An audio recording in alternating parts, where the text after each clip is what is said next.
particular guest. I'm delighted to introduce tonight Jason Marriner. Jason is married to Julie. They have 7 children from the age of 21 all the way down to the age of 2. And until recently, Jay, as he prefers to be known, has been the pastor of a church in Brixton in South London, which he planted, but also he is a business entrepreneur. Jay, it's very good to have you with us tonight. Thank you. Now, Jay, we're aware right now of the terrible scourge of racism, the death of George Floyd in America, Black Lives Matter and the protests. And I'd love to hear, as we begin, your reflections on all of that. Yeah, I suppose I think that the death is, I'm sure most of us agree, is a horrific thing. Lots of people are surprised so much anger and protesting, but I suppose for us from a minority ethnic background, it's not a surprise. So in a way, it's not just minority group, black people, but white people, but especially black people saying we've had enough. And why? Because the same narrative was that black people, minority groups face and the problems, injustices within the USA. They're a similar problem within the UK. So I think that we're at a specific time, and I think the ramifications around looking at race, racism and injustice throughout business, sport, media, technology, I think we're in a really specific and key time. It's a big issue in the UK as well as the US, and many of us will remember the murder of Stephen Lawrence in Eltham in South London. You're from that neck of the woods. Yeah. And I'm wondering what it's like being somebody who is black, of an ethnic minority, in a city and in a country where you sense racism. Yeah, it's so the first time for a long while, 2 days ago, when I was lying in bed, I cried. And I don't really cry. I cry every now and then, and I cried because I sat down and I said to myself in my bed, I've realised how tough it is. So being black is some conversation you can't have, and I think that with Stephen Lawrence case, I remember I used to live near it and drive past, and I think it's a realisation is that because of the colour of my skin, I could actually lose my life on London streets. And of course, Windrush. And I know that Windrush is an emotional matter for you because your background is from Jamaica. And had it not been for scandals like Windrush and the way that black people were treated there, you might have got to know your grandmother, who I know that you've never met. You think she's more than likely dead now. So the abuse and the separation, the whole Windrush scandal, just the sense of being stranded from your own country and actually your own ancestry. Yeah, so I was really moved by the Windrush situation, the scandal, just growing up and learning how tough it was for people like my generation, my mum, who I don't know, coming into the UK and us going into care,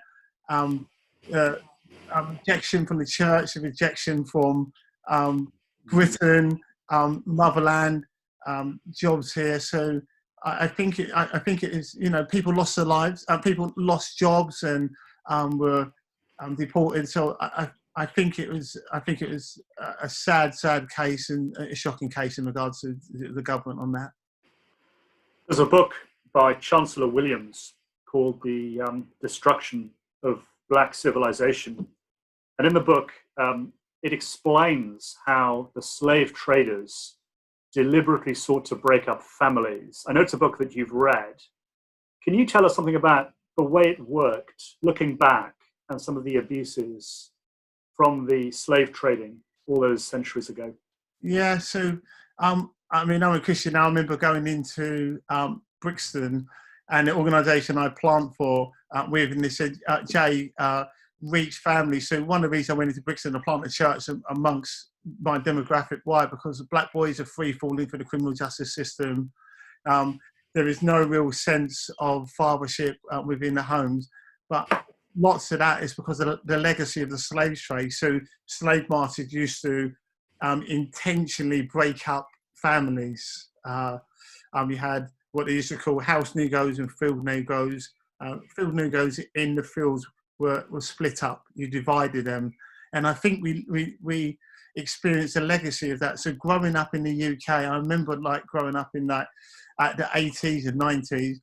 For us who were young and black, we was trying to find out our identity, who we were, black and British. What does it mean to be black and British when Britain was a country was meant to be our home but rejected us? So that book, Destruction of Black Civilization, it became a bit like our Black Bible. It's where we sort of like held on and learned about our history.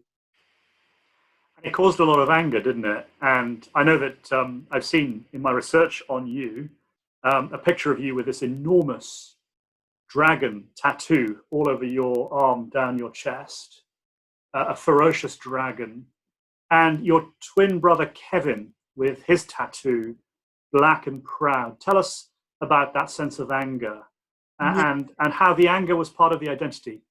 Yeah, so that sense of anger, I think we was angry because of our history being decimated. We was angry because of the slave trade.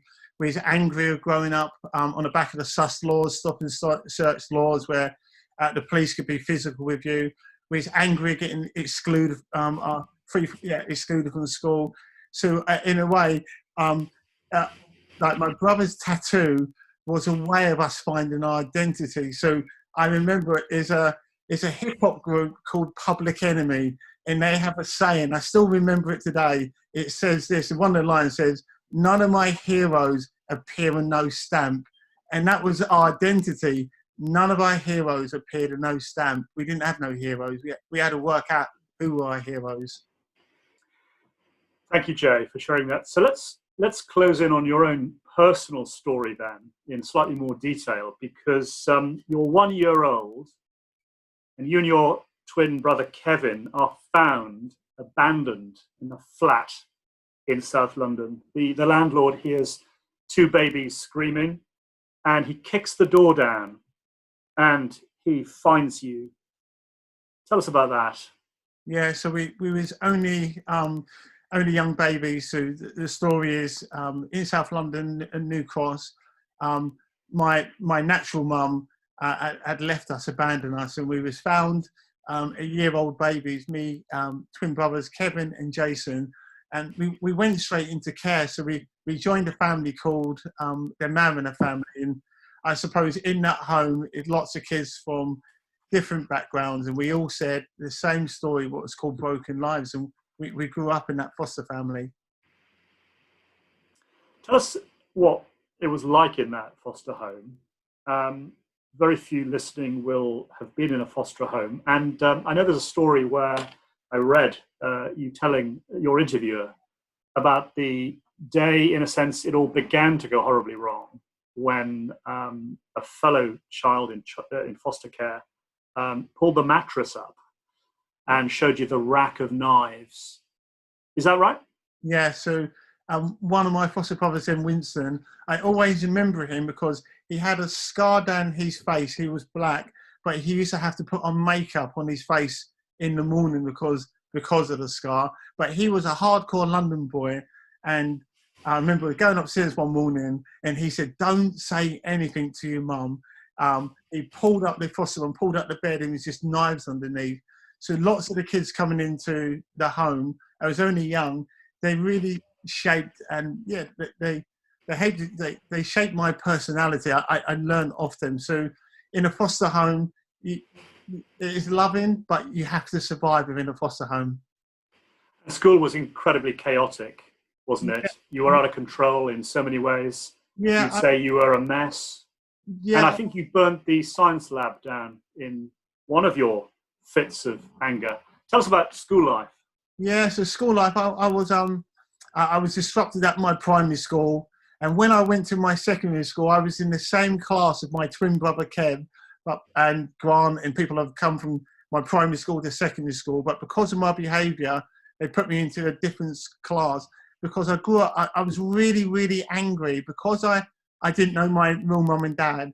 I always used to say to myself, it shouldn't be like this. Why am I the only kid, one of the only kids amongst all my peers and my white friends who know their dads, and my black friends, we've got the same story. None of us know our dads. So I was really angry. I remember I had a friend called Patrick, and he said to me one afternoon, "What do you want to do?" And I said, "Like, let's burn down the school." He said, I'm sick of the system. Let's burn down the school." So in a sense, there was a real raw emotional pain from the abandonment, from the sense of being victimized as a black man in London, as a black child. And in a sense, the institution bore the brunt of that. You wanted to pull the whole thing down. The anger was being channeled into the system. You were angry. Yeah, very. Take us into black inner city London. Take us to hip hop. Take us to the raves. Paint for us the kind of world that you were involved in those teenage years. Yeah. So those teenage years, that culture, it became home. It became our identity. It's where we felt safe. It's where we had our own language and can start to shape our own history. So one of the groups there was at Jazzy B and Soul to Soul. There's a really good funky club at Covent Garden called the African Centre. So it is we combined our history and our culture with our music. But those hip hop days, we've listened to lots of the hip hop coming out of the USA. Snoop Dogg and Def Jam. Not everybody listening knows what hip hop is, I should just say. I'm not entirely sure I know what it is. So could you actually tell us what hip hop was and is? Yeah, so hip hop is a genre of music what come out of the USA, like Bronx. It's a culture around it, and that culture around hip hop music is really black people in the USA expressing their culture through music. But it wasn't just the hip hop, was it? It was the fights with the skinheads who belonged to the National Front. Yeah. And you were really a warrior in those days. You as a black kid, really at war with the white gangs and the National Front. So it wasn't just hip hop and fun. There was a dark side to London life in South London in those days. Again, I'd love you to give us a bit of a feel for that, because very few of us will have ever seen anything like that. Yeah, so it's interesting. The day when I got was around the rave scene. So we used to go raving. I used to have black friends and white friends. But the time when I was younger, raving and growing up, just before the rave scene really kicked off, it was the days of the National Front coming off the back of there. There's no black in the Union Jack. So you had your white friends, your black friends. And there were times where after the club we was fighting skinheads. And I always remember one day one of my friends were having a fight, and I see literally, I looked down the road, a white skinhead literally pulling his face down the curb, scraping along the curb. It got really, really violent. It was hatred. We hated each other. But amid the hatred came the raves. Now again, not everybody listening will know what a rave is. So tell us in a minute what a rave is. But then I want you to take us to the rave with 65,000 of you, both black and white, interestingly. And again, something of the scene in these raves. What is a rave? Yeah, well, a rave is like a club night, a big club night. What plays like a very big club night. If we're talking 65,000. Yeah, very, very big night. So it's really, really interesting. So on the back of say 87, 88, when the rave scene come across from the USA. It broke down the barriers. So I say this: why did National Front change their name? Because lots of those boys who were skinheads, they grew their hair long and started raving with the black boys. So all of a sudden, the enemy wasn't so much black and white; it was the police who were trying to shut down our raves. So actually, the raves did more for racial harmony and community cohesion than anything that government policy or a David Lammy could ever suggest, I suppose. Much more than Thatcher. Much more than Thatcher. Fantastic. So Um, the rave, though, was also a place for drugs. Yes. And I know that it was at the raves that you first began to discover that terrible 90s pill, the 80s pill, ecstasy. Tell us about the drug scene in these raves that were going on in South London. Yeah, so around that time, of course, there's lots of acid and ecstasy. I remember I was on a field. So lots of the raves were in London, but some of those were illegal raves around the M25, and they were raves of about 50 or 60,000 people, big fun fairs, marquees. And I remember being on a field one morning, about 1 a.m, and someone walked past with a bucket of ecstasy pills and a bucket of puff, and they were saying, pills, puff, pills, puff. And I looked at them buckets and I said to myself, there is money to be made. And from that exact time, I went from party goer to party drug dealer. So that was the turning point, really, wasn't it? When Jason Marriner, who up to this point was sort of into the London rave scene, looking at the pills and the puff and taking the ecstasy. But this is a turning point now, when in a sense, you move from punter to dealer. Yes. Yeah. So that was my turning point. Yeah. So I changed gears. I wanted to become a supplier. And what age is this? Age is this? I think I was probably about 24. And you'd left school with one qualification, which I think was a D in pottery. And it was an excellent pot. It was an excellent pot. I hope you've still got it somewhere. I have. Oh, you have. Yes. It's a shame you haven't got it for us to see tonight. But anyway, you've got the D in pottery. It's a broken life. And now as you look at the pills and the puff, you think to yourself, this could be the way. This could be the way to the dream life I've always dreamt about. Tell us a little bit then about the dealing as you then get into that world, not of taking drugs now, but actually of dealing. Yeah, so the dealing side of it. So I used to have a supply, and sometimes I'd buy 1,000 ecstasy pills, a 2,000 or 10,000 acid trips. So I used to go out from Thursday really to Saturday, dealing drugs both nights around London and big raves, and getting smuggling drugs into the clubs, or even working with some bouncers sometimes to get the drugs in for you and take a split. And I read one interview where you're on a beach in the south of England waiting for the ship to arrive from Colombia. Yeah, so is that right? Yeah, so but, you are a nasty piece of work, aren't you? I wasn't a nice person, but I suppose. But tell us about this ship coming in from Colombia. Yeah, that was after prison. When I came out of prison, so I was always involved in some hardcore people, and at the end of the day, to make really, really good money, one of the things you get involved in is importation. So I got involved in the importation.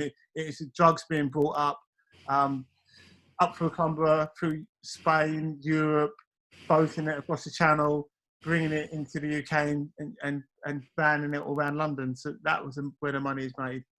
And I'm guessing that still goes on pretty much all the time today. So you've mentioned prison. Let's discuss how it all goes horribly wrong then for you, or in a sense we're about to discover horribly right, because it's part of your story. But you've got £800 in one pocket, 42 ecstasy pills in another pocket, and then you feel a hand on your shoulder. Yeah. A bouncer. So I'd been making my money for years, and I was in a club, a famous club, everyone knows it, called Ministry of Sound. In Ministry of Sound, great club it was, everyone dealt in there. And it was, I had £800 in one pocket, 40 ecstasy pills in the other pocket. And I was just about to go home, about 5:30 in the morning. My friend looked across at me and literally said, we go in. I looked at him and said, give it 10 minutes.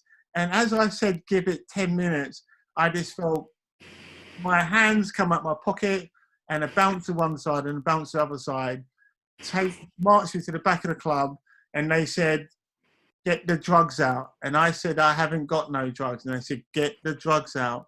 And they punched me in my face, knocked me to the floor, and took the drugs out of my pockets.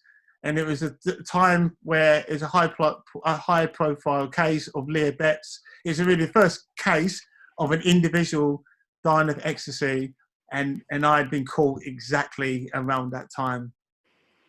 Often it was the point that the drugs were seized by bouncers for them to sell it on, but actually they didn't sell it on, did they? The police were called. And to cut a long story short, you end up in a London Crown Court being prosecuted for possession of drugs.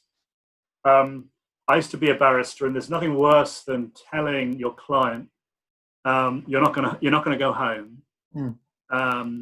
We often used to say, "Have you brought your toothbrush? Have you got your pajamas?" But you were told in no uncertain terms you were going to jail. Yes. And that was an awful moment, wasn't it, for you? Yeah. It was one of those ones where, I know some boys who jump on a plane, go to Spain, do a runner. And I know some, even now I know some people who are out the country, but it's one of the ones where can't get a mortgage, can't get a bank account. They catch you one day, you come back to the UK, see your family, do more time. And I remember that day when I come to the realization I'm going to jail, and I was absolutely gutted. I was livid that I'm going to go to jail. So Belmarsh. Yes. Tell us about Belmarsh. What's it like inside? It's a nightmare. So they have a thing, you get processed into Belmarsh. They have a bit, they call it the cage, which is a plastic big container. It's all steamy. And I remember the first night I went into Belmarsh, I was in a cell with someone who was a heroin addict. I was coming down the mess, and they was banging on the door, bang, bang, bang. And I looked up at my cell and I thought to myself, I've got 4 years of this, 4 years. But it had no effect on you, did it? And again, if I was acting on behalf of the prosecution, I would have given you a very hard time, because instead of learning your lesson, you then deal drugs inside. Yes. So I didn't learn my lesson. I was more angry because I just had my trade taken away taken away from me. So yeah, for me, I was just biding time to get out, get back on the game or selling the game. And people who've not been inside or in the criminal justice system won't know that there's a real pecking order, a real moral pecking order in prison. It's not that everybody in prison is bad. There are really bad people, and then there are good prisoners. And you felt very strongly you were a good insider. You were a good drug dealer, didn't you? Yes. Yeah. I mean, I'd always grown up in a way where I'd worn my poppy. I've always give my seat up to older people on the bus. We were the boys. If there was a girl in trouble, boyfriend hit his girlfriend, or anything underwater happened to her, we was the boys you called in and said, "You don't put your hands on women, soldier. Let me have a word with you." So we was the good guys. And there was a day when you were looking outside the bars, angry with God, and you said something like, "If there's a God out there, you owe me, because I'm a good, honest drug dealer." Yeah. That's how you felt. So I remember one Sunday afternoon, and I remember looking up at the clouds, and I was really, really angry, because I felt their injustice really about being in prison. I remember saying with a gritted teeth, "If there's a God out there," I said, "you owe me." And I gritted my teeth. I said, "All I am is an honest drug dealer." You come out, you carry on dealing drugs, but I want to cut to what now happens to your life, because your wife, Julie, she starts going to a small evangelical church in South London, and she becomes a Christian believer, and you are furious. Furious, yeah. I was really angry. Why? Because of Christianity. It wasn't our religion. It's a white man's religion. And Christianity, in my eyes, was a religion but went into Africa, and it was used to enslave our people, to oppress our people. The Bible was used not to liberate. The Bible was used to oppress. So I thought that Martin Luther King was a sellout. and we was Malcolm X people by any means necessary. And when I say you were angry, you were furiously angry. You tore the door down, you kicked the cupboards, you told her to get out of the house. There's no place for Christianity in our house. You smashed the plates, you kicked the banisters, you ruined downstairs, you decimated it. You said, do not bring that white man's religion into my house. Yeah. I was furious, and I wanted to intimidate my wife, really. It's my girlfriend there, to move away from this religion. So when I say you were a nasty piece of work, there's a sense in which that's very true at this point in the story. Yes. Yeah. Yeah. So we're in this house in Mottingham in South London, and to your horror, there's a knock at the door, and suddenly the pastor of the local church walks in. Yeah. Julie has invited him. He comes in, he sits down, and he tells you about Jesus Christ. How did you feel? I let him speak for about 2 minutes, and then I said to him these words, do me a favour, fella. You're either going to leave through my front door, I'm going to roll you up, and I'm going to post you through my letterbox. It's my house, my drum, as I'd call it, so I can bust you up on my floor and roll you out, and I won't get arrested. Why? Because you're in my turf. So leave. And he didn't leave. He kept telling me about his personal. But that was a serious physical threat. You were being serious, physically threatening at that point. Yeah, 100%. Yeah. I'm interested in what he told you. So, one of the things that really struck me, he was just really nice and really calm. And he's just telling me about the Christian message, like the church, local church in South London. We love Jesus, and we read the Bible. And it's just been really natural. But I felt threatened by that. I felt uncomfortable by this white Christian man in my home telling me about this slave religion. But the next part of the story gets worse, because about 2 or 3 weeks later, there's another knock on the door. But it's not the pastor, but the entire growth group, the entire home group, a group of 6 or 7 from the fellowship group. And I think your phrase is, they scuttled in like little beetles. like little ants looking for a toffee apple. I literally, I'd lost some money. I just had that week, I just made a $6,000 day. I'd had a bit of cocaine on the side.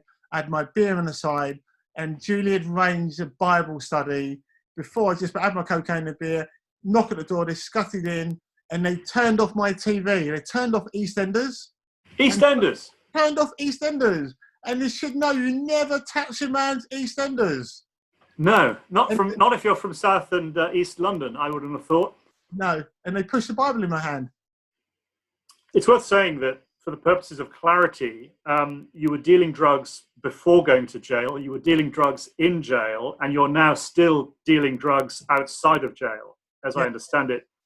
But they come in, and what I'm really looking to understand is exactly what they said to you, because I think this is a key moment, isn't it, now in your story? Yeah. So I still say to this day, what happened is probably about 10 people in my front room sat down, opened the Bibles and put a Bible in my hand, and they opened in the Bible a letter called the Letter of Romans. Romans 3:23, for all have sinned fall short of the glory of God. And I hated the Bible, I hated the religion, but as they read the Bible and I heard this verse, it was like the Bible spoke to me. I couldn't understand it. It was moving through the book of Romans, it was in Romans chapter 3, and it was like it was speaking about my life. And I woke up in the morning and my boys were hardened criminals. And I said, boys, I can't get my head around it. I just said, I've had a group of Christians in my front room. I said, a little bit quirky, but that's cool. But I said, I got out this Bible, and the Bible just spoke about my life. I just can't explain it. It spoke about my life. All have sinned and fallen short of the glory of God. Can you now then, with the perspective that you now have as a Christian believer, and as a pastor, what you now know that verse to mean? Is that we all blow it. So Jay's got a really colourful background, a life of crime. You could be a wonderful doctor.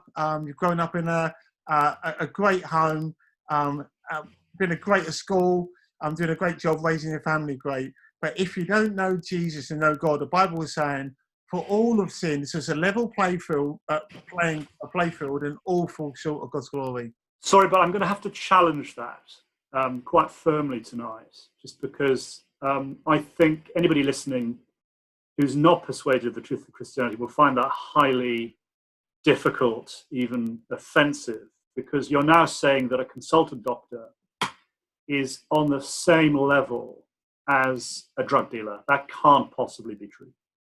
Yeah, sadly, no. I won't because say... your life was one of harming people. A doctor is going to be there to help people. Yeah, I think what I came to realize is my life wasn't about me harming people. It was about living a life in rejection to God. That was a problem.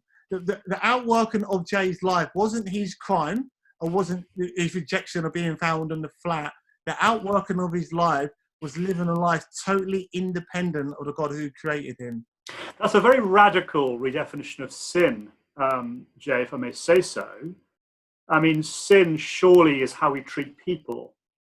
Surely it's about being a good person. It's about giving to charity. It's about going to church.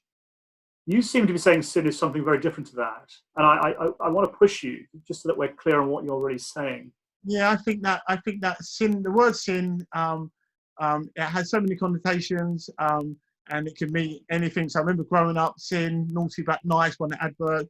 But when I say sin, it was about my personal position. It's about my standing before God, and my standing before God was, I was living a life where I was totally independent and rebellion, and just living my own life without God in it, just pushing God away. All have sinned and fallen short of the glory of God. So a few days later, you're on your knees and you pray something like this: God, if you're out there and you're real, reveal yourself to me. And we're all now expecting this amazing conversion, but that's not it. Nothing happened, did it? No. So, I mean, I said this, remember, I'm rocking up to God and his Bible as a non-believer. It's the Bible making these great claims. So I fall on my knees and say to God, and I remember closing my eyes and saying, if you're out there, God, reveal yourself to me. And I fell on my knees. I jumped up. I was waiting for a eureka moment. That never happened. And I was waiting for some change over the next few days. No change. It was the same Jay. All have sinned and fallen short of the glory of God. So what a lot of people who admit that would say is, I now need to reform myself. I now need to, as it were, repair myself, begin to climb the ladder to heaven. And I know that's really what you thought you had to do. You had to sort of reform yourself morally to be accepted by God. Can you unpack how you felt then as to what you had to do?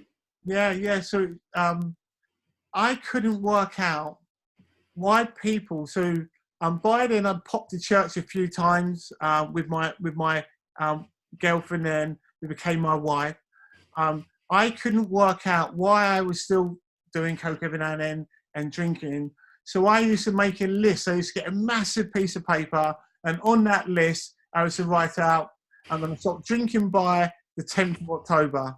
I'm never going to do a line of coke again, and I'm going to stop on the 15th of November. I'm going to stop so I had a list of everything, language, everything. And I kept them free falling through this list. I kept them failing it and failing it and failing it. And I remember coming home one Sunday morning, and my girlfriend then, Julie, she looked at me. She's really, really she was really disappointed, but she didn't vocalize it. And I looked at her and I said to her, I remember one morning, I said, listen, how do you expect me to become a Christian? I haven't grown up in a Christian home. I was found in a flat when I was 1. I've been in prison. The streets, crime, is in my life. I said, it's who I am. I can't do this. And I remember exactly sitting on that time, sitting on the stool, not audible, I felt God say to me, guess what, you complete and utter muppet. You can't do it because Jesus has already done it. And from that moment, it was like, snap, I get it. Now I get the gospel. What do you mean Jesus has done it? Jesus has done it, meaning I was trying to work hard to get to God by my own efforts to save myself. And I say this now, Tony, and I'm still moved today, is that God's a gracious, loving God who sent his son, Jesus Christ, to die on a cross for Jay, to save him from the consequences of his actions, from his sins, which is so undeserving. So I couldn't save myself. Jesus has already done it. He's died on the cross for you. He's already saved you. Death has been conquered. And I was like, oh, I get it. Jesus has done it. You had faced the full penalty of the criminal justice system, in a sense, going to Belmarsh for 4 years. What penalty are you talking about now then, in terms of the punishment for sin and Jesus paying for it? What do you mean by that? Yeah, I mean, it's a bit like, so I have 7 children. I love my children. I love them. When my children do something which is wrong, there has to be the consequence for our actions. If I don't discipline them, I don't love them. But surely a loving God could just turn a blind eye and say, boys will be boys. He could do, but what sort of God would he be? Because he wouldn't want a God of justice. So it's interesting in regards to what's happening now.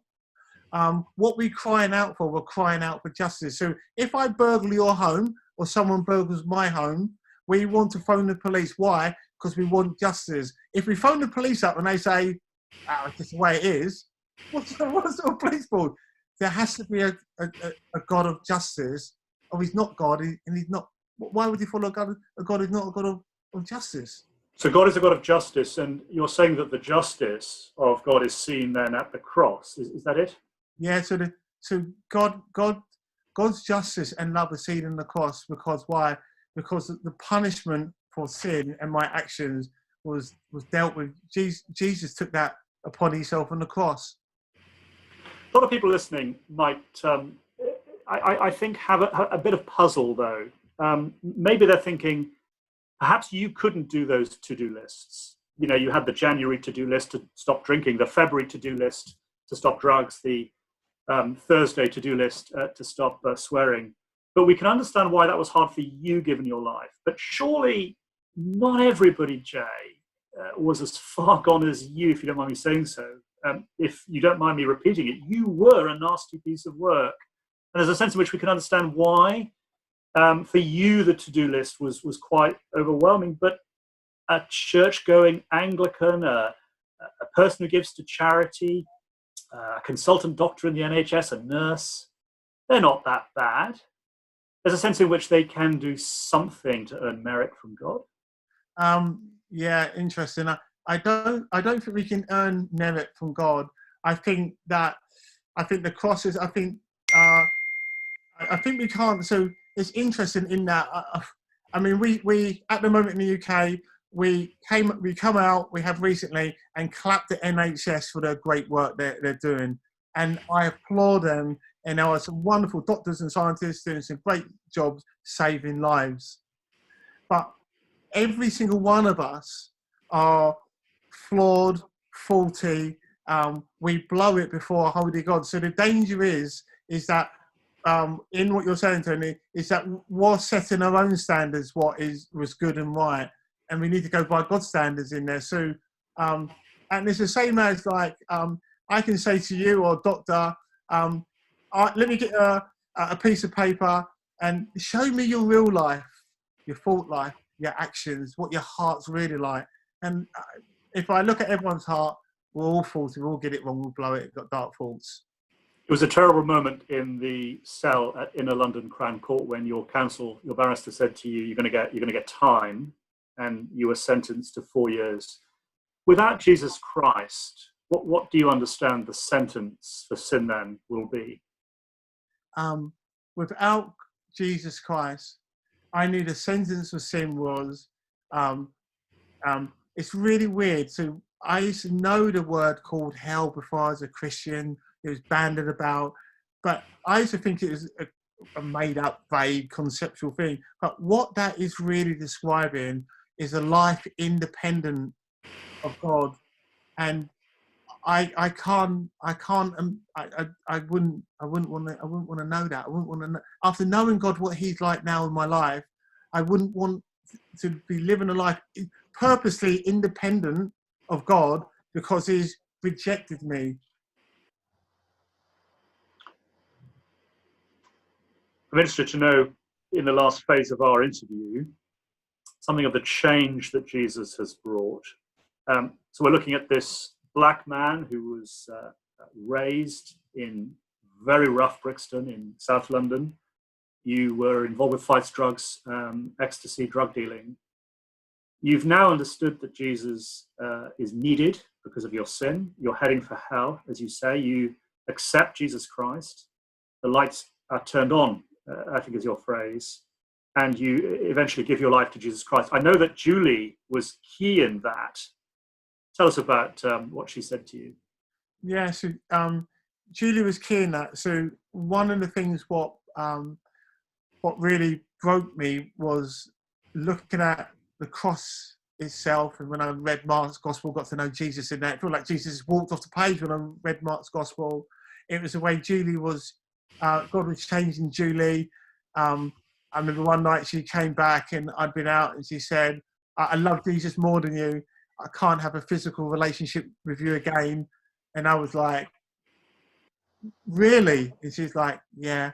And I remember one of the things that the pastor of the church, the man I was going to beat up that time, and I remember one day he said to me, Jay, you're either going to be a flaky Christian or you're going to be on fire for Christian for Jesus. And I remember saying, if I was hardcore for God, if I was hardcore for the streets, I'm going to try and be as faithful and as passionate, as hardcore as I can for God. You had a motto growing up: nobody tells me what to do. What's your motto now? My motto now is I need Jesus and God to tell me what to do. And that led you to quite a dramatic transformation. You head back to South London and you say to yourself, I need to tell the kids of Black South London the hope of Jesus Christ. Tell us about that. Yeah, so I do what I do in regards to many years of ministry now, because if you spoke to my friends, they would all say, even now, if you phone them tonight, if out of anyone who shouldn't be a Christian and believe in this, the most hardcore one amongst us is Jay Marriner. But I've seen the way the gospel has changed my life, and in that, the way I now love my wife, raise my children. And I said to my children is that our community, in the Black community context, is absolutely decimated. The thing was going to fix this mess, the gun and knife crime, Dad's not at home. The only thing that's going to fix this is not the Mayor of London, it's not an organisation, it's not a policy, it's not the courts. The only thing that will fix this is the gospel. Why do I say it? Because it's the only thing that's fixed this home. So I just went into London and was committed to sharing Jesus. There's going to be somebody listening very moved by your story, and they're saying something like this: how do I find this hope, this forgiveness in Jesus Christ for myself? In the last 30 seconds, what would you say? I suppose it's reading the Word of God. Go to in the Bible, Mark's Gospel. Read Mark's Gospel. Come to it and be willing to listen. Listen, and one of the things to listen is to be humble and ask God. God, if you say who you are, reveal yourself. Show me Jesus, and that's what I did, and I had to humble myself to do that, and God walked into my life, brother. Jay, thank you so much for joining us tonight. I'm conscious there's a degree of vulnerability in being so honest about your story, but it's such a powerful one. and we're immensely grateful to you for joining us tonight for Conversations. Next week, we continue in Conversations. I'll be interviewing a former barrister colleague of mine called Andrea Minacielia Williams. Andrea was involved in the criminal bar, so very much on the other side of life to Jay in Inner London Crown Court, and practiced in family law. She's also a survivor of breast cancer. I'll be asking her about that, about suffering and cancer, but about justice, about how as a barrister her quest was for justice. And since then, she has been the founder of Christian Concern, an organization that seeks to bring justice and to help those who are suffering injustice in the United Kingdom. It's been our pleasure once again to have you join us tonight for Conversations. We look forward to seeing you next week. Have a good night.